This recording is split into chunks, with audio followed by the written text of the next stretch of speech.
Hi there, I am Kelly Houston. I'm a registered dietitian who works with women, children, and families to help them feel nourished and fueled to live a life they love. Let's talk about consistency with eating. So earlier this month, we were talking about consistency in terms of building habits, setting goals, ways to help you live your best life. And today we'll talk about eating consistently and the immense benefits that provides.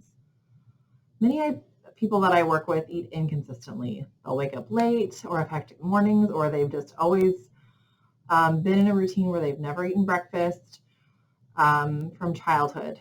They skip lunch, or they eat a good salad or some other type of low-calorie lunch. Then dinner comes and they're ravenous. They will literally eat anything in view. Their bodies and brains are starving. No wonder they're raiding the pantry before dinner and keep snacking into the night. We've talked before about the effects of dieting, the restrict binge cycle. If this is your first time tuning in, or if you just need a refresher, here we go. Your body is wired to survive. It can't differentiate when you're in the midst of a nationwide famine, intentionally dieting for weight loss, or going through a hectic day with no time to eat.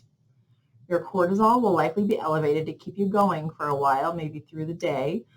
But then when you can relax in the evening, your body will send out the cravings for high-fat, high-sugar foods and scream, "Feed me!" It will not be denied. The book Intuitive Eating by Evelyn Tribole and Elise Resch touches on this, the chaotic unconscious eater.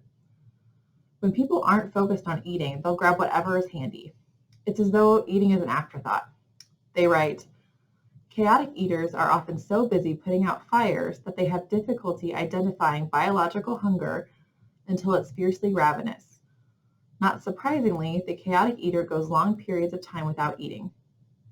The point is, if we're not frequently, intentionally fueling our bodies and brains, our biological instincts to get food will kick in, and we'll probably end up eating until we are overfull and eating foods that might not make our bodies feel the best. When, on the other hand, we make a point to intentionally eat and eat frequently enough, so every 3 to 5 hours ballpark, our brains and bodies are fueled enough so that we can take time to thoughtfully consider what we actually want to eat instead of just grabbing whatever is most convenient.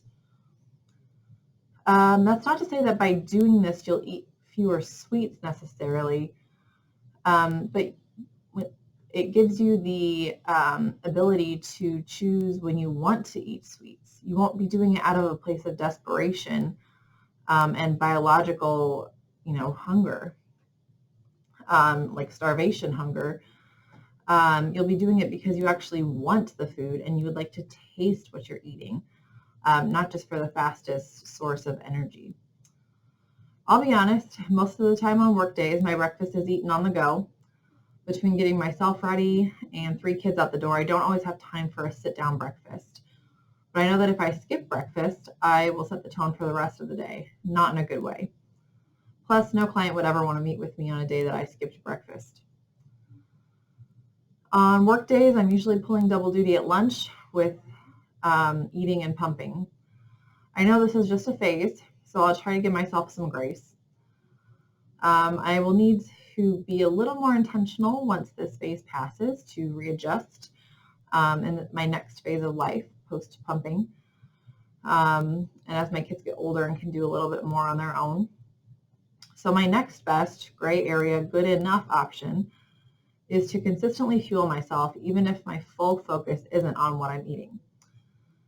If you are struggling with consistently fueling yourself, or you feel that you are binging in the evening or overnight, please know that you don't have to struggle alone.